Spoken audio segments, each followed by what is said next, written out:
Serious admonition. Materialistic outlook.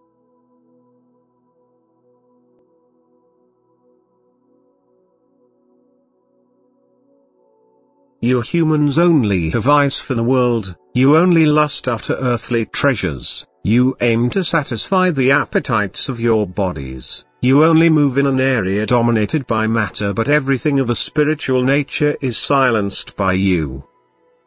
Yet your body is only the shell for what will continue to exist after your physical death. Your body is only your soul's abode for a short period of time.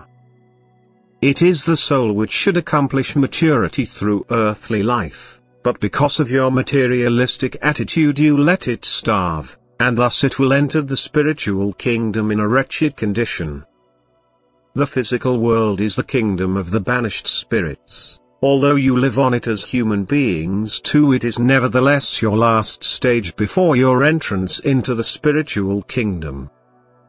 As long as you are so dominated by the worldly spirit that you only ever desire material possessions, that you only plan and work for this earthly world, you will be enslaved by matter, even though, as its master, you should rise above it. You are using your whole energy of life to purely reinforce the realm of God's adversary when you strive for the world and its commodities. But you should use the energy of life to gather spiritual values, to acquire eternal treasures. You should voluntarily part with commodities which are short-lived and which will be taken from you one day, which you cannot take across into eternity. You should use your energy of life correctly and acquire everlasting values you can work within the spiritual kingdom. They represent treasures for you which will make you truly happy. You are more than just all material creations, because these were only created for you to serve you as a means to reach perfection. But you humans fail to recognize their value. You are aiming for the world instead of recognizing it as an obstacle to your spiritual development.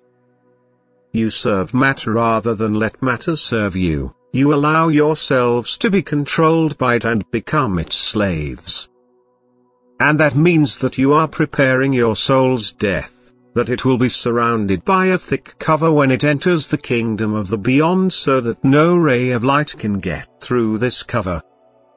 Consequently, the soul will suffer tremendously until the cover is dissolved, which could take an eternity, providing the cover does not get increasingly harder still and there is no further hope for the soul to discard it. You humans have no idea what you are doing to your soul when you are focused on earthly material things, when you only want to acquire material things. Recognize the transience of your surroundings and remember what is everlasting. Do not live your earthly life in vain because you only received it for the maturing of your soul, of the spiritual essence within you, which can only use spiritual food in order to develop, in order to leave the body without a cover when your hour has come. Consider your soul and turn your mind towards the Spirit. Because your soul will continue to exist but all worldliness will pass away. Amen.